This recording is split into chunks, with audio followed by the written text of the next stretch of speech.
Assalamualaikum warahmatullahi wabarakatuh. Saya Novela Ernita. Di sini akan mempresentasikan proposal penelitian saya yang berjudul Pengaruh Model Pembelajaran Problem Solving untuk Meningkatkan Kemampuan Berpikir Kritis pada Materi Ekosistem kelas 7 di SMP Negeri 1 Sungayang. Di sini latar belakangnya yaitu pendidikan merupakan suatu proses jangka panjang yang sudah menjadi bagian yang tidak terpisahkan dalam kehidupan. Semua melalui proses pendidikan yang baik, maka manusia mampu meraih dan menguasai ilmu pengetahuan untuk bekal hidupnya.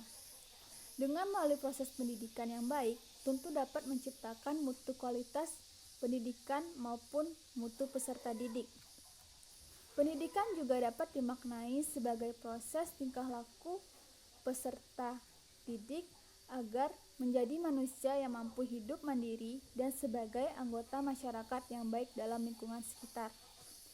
Pendidikan juga mempunyai peranan penting yang sangat menentukan bagi perkembangan dan perwujudan diri individu, terutama bagi pembangunan bangsa dan negara. Pembelajaran di suatu lembaga pendidikan merupakan suatu realisasi dari perwujudan undang-undang nasional. Sesuai dengan tujuan pendidikan nasional yang bersumber dari sistem nilai Pancasila dirumuskan dalam Undang-Undang Nomor 20 Tahun 2003 Pasal 3 yang merumuskan bahwa pendidikan nasional berfungsi mengembangkan kemampuan dan membentuk watak serta peradaban bangsa yang bermartabat dalam rangka mencerdaskan kehidupan bangsa, bertujuan untuk mengembangnya potensi peserta didik agar menjadi manusia yang beriman dan bertakwa kepada Tuhan Yang Maha Esa, berakhlak mulia, serta berilmu. Proses pembelajaran sangat mempengaruhi kemampuan berpikir peserta didik, sehingga dalam proses pembelajaran, pendidik diharapkan dapat memberikan simulasi kepada peserta didik untuk mengembangkan kemampuan berpikir kritis. Kemampuan berpikir kritis penting dimiliki oleh setiap peserta didik, baik di sekolah maupun di kehidupan sehari-hari. Peserta didik yang memiliki kemampuan berpikir kritis merupakan modal untuk bisa memecahkan masalah yang terjadi dalam kehidupannya. Permasalahan yang berkaitan dengan pembelajaran IPA, khususnya pada mata pelajaran biologi, yaitu kemampuan berpikir kritis peserta didik belum diberdayakan di sekolah. Dalam hal ini, karena selama ini guru hanya mengukur nilai C1 sampai C3 saja, sedangkan aspek kognitif terdiri dari 6, yakni mengingat, memahami, menerapkan, menganalisis, mengevaluasi, dan menciptakan. Namun, pada kenyataannya, aspek kognitif seperti menganalisis, mengevaluasi, dan menciptakan belum bisa dilatihkan pada peserta didik. Di sini pendidik cenderung sering menggunakan metode ceramah. Penggunaan metode ceramah membuat pembelajaran di kelas hanya berjalan satu arah, sehingga keaktifan peserta didik dalam proses pembelajaran belum terlihat dan juga mengakibatkan proses berpikir kritis peserta didik belum berkembang, sehingga kemampuan berpikir kritis IPA, tepatnya pada biologi, peserta didik masih rendah karena pembelajaran biologi yang dilaksanakan selama proses pembelajaran hanya bersifat teori. Pada akhirnya peserta didik hanya menguasai kompetensi di bidang kognitif tanpa memiliki pengalaman belajar praktis dalam kehidupan sehari-hari. Untuk menghadapi permasalahan tersebut, diperlukan solusi agar pembelajaran menjadi lebih baik. Salah satunya dapat dilaksanakan permasalahan tersebut adalah dengan menggunakan model pembelajaran. Salah satu model pembelajaran yang dapat digunakan yaitu menggunakan model pembelajaran problem solving.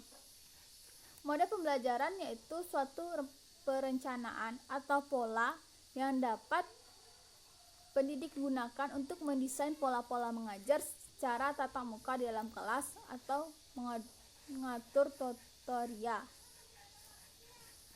Model problem solving merupakan model pembelajaran yang memiliki sintaks untuk pemecahan masalah. Model pembelajaran problem solving sendiri memiliki sintaks ke arah prosedur ilmiah. Sehingga berdasarkan hal tersebut, penelitian ini akan bahas mengenai pengaruh model pembelajaran problem solving untuk meningkatkan kemampuan berpikir kritis pada materi ekosistem kelas 7 di SMP Negeri 1 Sungayang. Identifikasi masalahnya berdasarkan latar belakang masalah didapatkan beberapa permasalahan. Yang pertama, dalam kegiatan proses belajar mengajar, peserta didik kurang aktif. Yang kedua, guru tidak menggunakan model pembelajaran yang tidak bervariasi untuk mendukung kemampuan berpikir kritis peserta didik di sekolah. Batasan masalahnya, berdasarkan identifikasi masalah yang dikemukakan, maka batasan masalah dalam penelitian ini adalah penerapan model pembelajaran problem solving untuk meningkatkan kemampuan berpikir kritis pada materi ekosistem kelas 7 di SMP Negeri 1 Sungayang.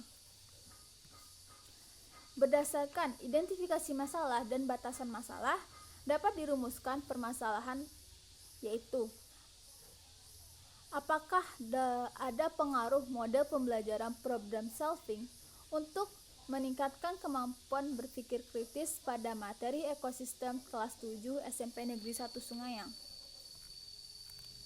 Berdasarkan rumusan masalah yang dikemukakan, maka tujuan dari penelitian ini adalah untuk mengetahui pengaruh model pembelajaran problem solving untuk meningkatkan kemampuan berpikir kritis pada materi ekosistem kelas 7 di SMP Negeri 1 Sungayang.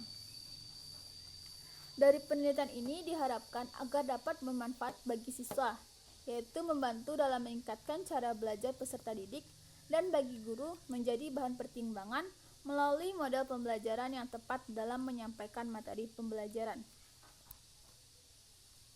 Di sini kajian teori yang bahas yaitu model pembelajaran merupakan istilah yang digunakan untuk menggambarkan penyelenggaraan proses belajar mengajar dari awal sampai akhir. Yang kedua, model pelajaran itu adalah kerangka konseptual yang melukiskan prosedur yang sistematis dalam mengorganisasikan pengalaman belajar yang akan diberi untuk mencapai tujuan tertentu. Model berfungsi sebagai pedoman bagi guru dalam merencanakan dan melaksanakan kegiatan belajar. Model pembelajaran merupakan suatu perencanaan atau suatu pola yang digunakan sebagai pedoman dalam merencanakan pembelajaran di kelas.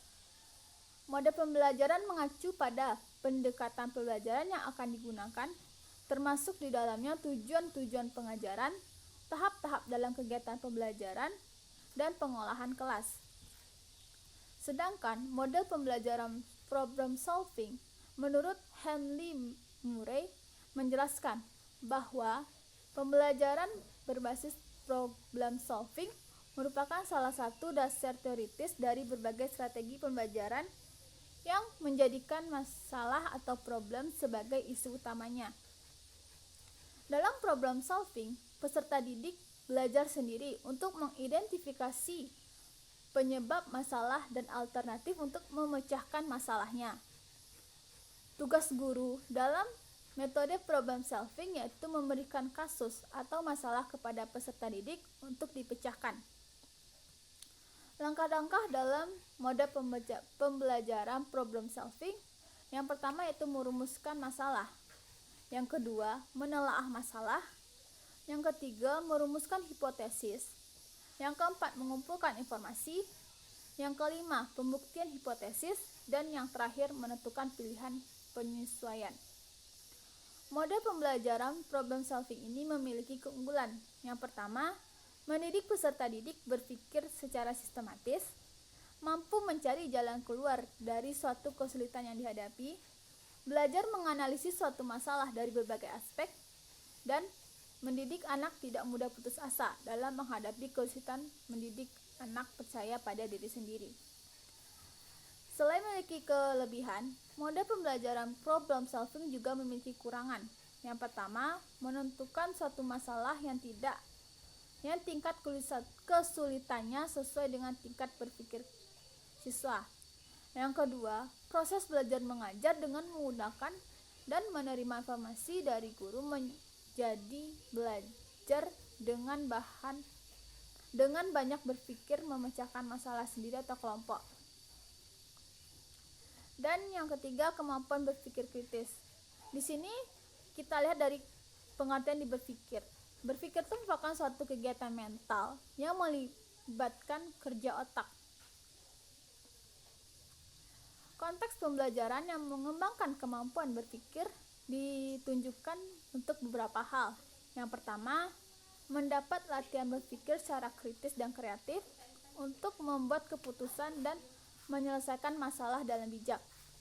Yang kedua, mengaplikasikan pengetahuan, pengalaman, dan kemahiran berpikir secara lebih praktik.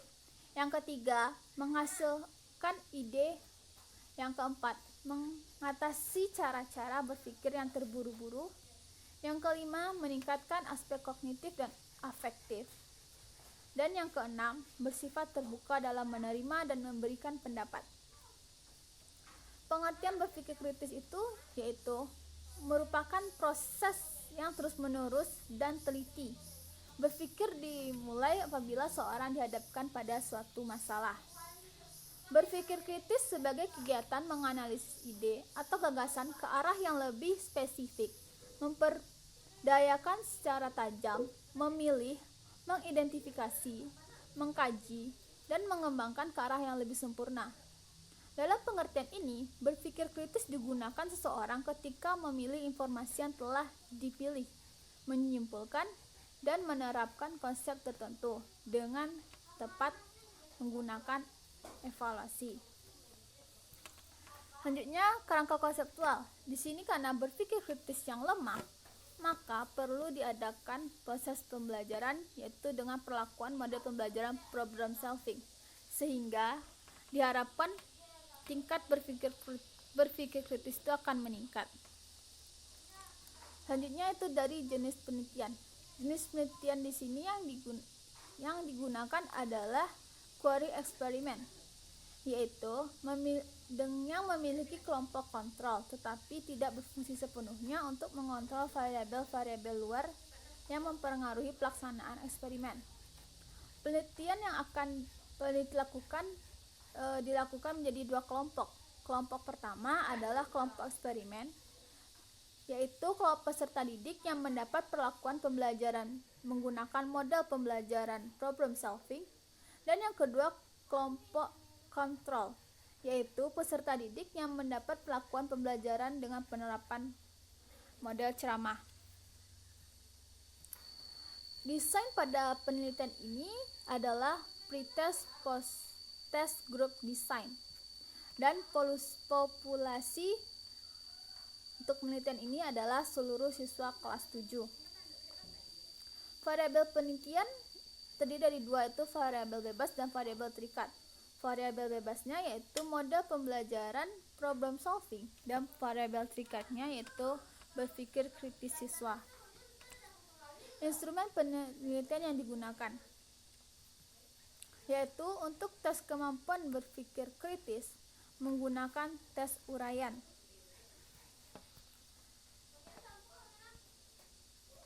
Dan untuk analisis data menggunakan uji prasyarat.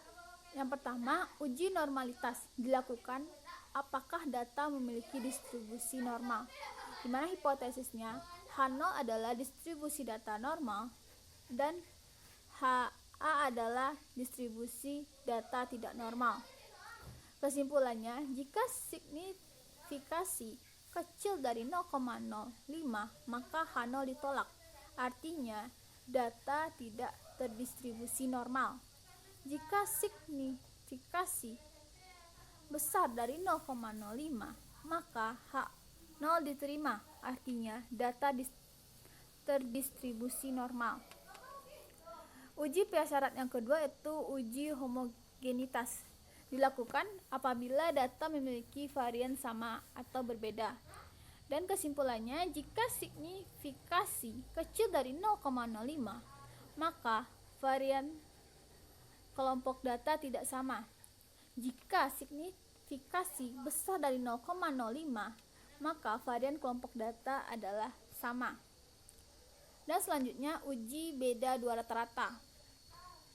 Untuk uji non-parametrik digunakan yaitu uji Mann-Whitey untuk mengetahui data berdistribusi normal. Hipotesisnya yaitu H0 tidak ada perbedaan rata-rata dan HA adalah ada perbedaan rata-rata. Kesimpulannya, jika signifikasi kecil dari 0,05, H0 ditolak, artinya ada perbedaan rata-rata. Sedangkan jika signifikasi besar dari 0,05, artinya H0 diterima, tidak ada perbedaan rata-rata. Sekian presentasi saya mengenai proses proposal penelitian saya. Saya akhiri dengan Assalamualaikum.